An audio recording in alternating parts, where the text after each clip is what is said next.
Channel,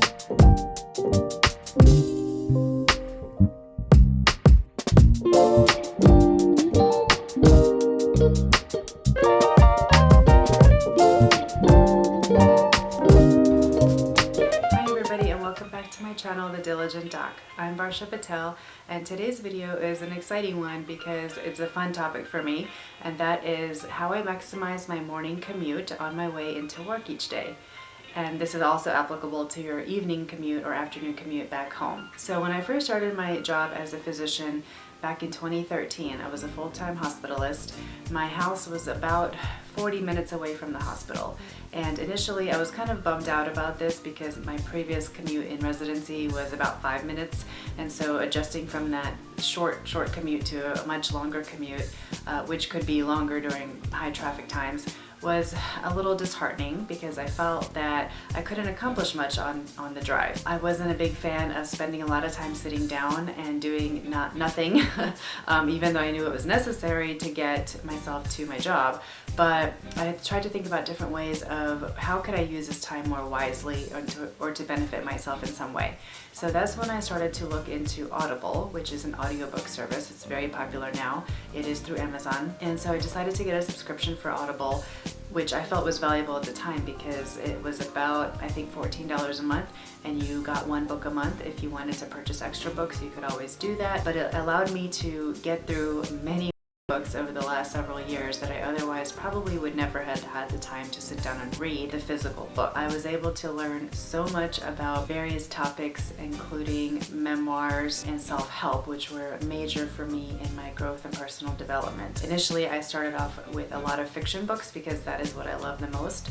When I want to read a book, typically I want to escape, right? You know, just like people go to the movies and they hear a story.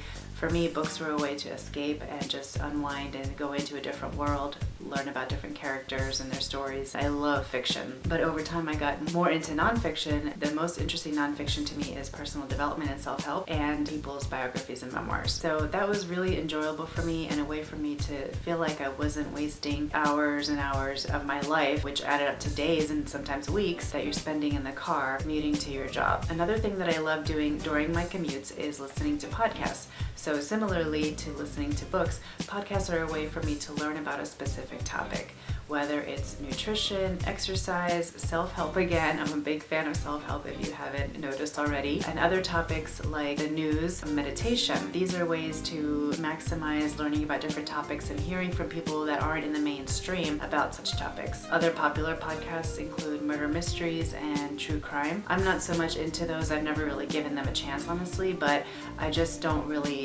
I'm not really drawn to the idea of listening to murder stories when my job is already quite heavy and I don't really want to listen to more heavy things. Podcasts are another great way to learn about a variety of topics. One topic I've lately been learning a lot about is financial wellness, independence, and money management. And so those are really great things to think about as we get older and have to plan better for the financial wellness of ourselves and our future generations. This is certainly not anything I learned when I was growing up in school or at home. The fact that podcasts exist to teach us these things that are completely free to learn is mind-boggling and very exciting. Another thing that sometimes I do, not always, but sometimes I really need to wind my brain down, and if I don't feel like listening to music, then I will put on meditation. There are multitudes of apps out there and podcasts that focus on meditation. It's guided meditation, so a lot of people are hesitant to try meditation because they think that it means I have to shut my brain off completely, and I can't really do that. I can't empty my mind.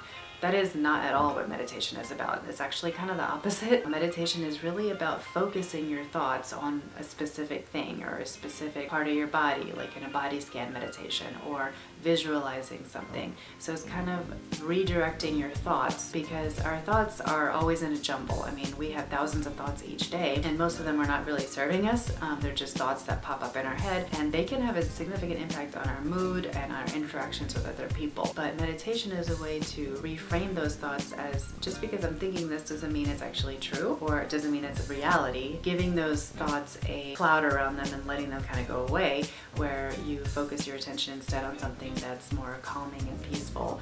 And it just helps you feel better and kind kind of settle down your nerves after a stressful day. The fourth thing I like to do in the car is, of course, just like everybody else, listen to music. Usually I'll listen to music if I'm in the car with the kids or on a road trip with my husband, but really I do prefer books and podcasts to listening to music. Of course, if I do want to listen to music, it's usually to belt out something that I really enjoy singing to, or sometimes I'll put on some classical music or instrumental music just to kind of settle the nerves again. It's kind of like a different way of meditating for me. Another thing I do during my commute is have a nutritious breakfast. Typically every morning before work, I will make myself a green smoothie, frozen fruits, flax seeds, Brazil nuts, spirulina, chia seeds, a whole bunch of things all packed into one nutritious breakfast that's very easy to drink on the go. So I'll have that as well as my coffee. That is such a wonderful, peaceful time for me when I can enjoy my breakfast and my coffee and listen to a wonderful podcast or a wonderful audiobook. Another thing I sometimes do in the car is continuing medical education. And you might be wondering, well, how do you do that if you're driving? I'm not looking at the video, I'm not looking at the presentation, but if there is a live webinar that I can just turn on and be part of and listen in my car, then that's achieving two goals in one setting. I actually did a lot of audio studying when I studied for the Palliative Medicine boards in 2020.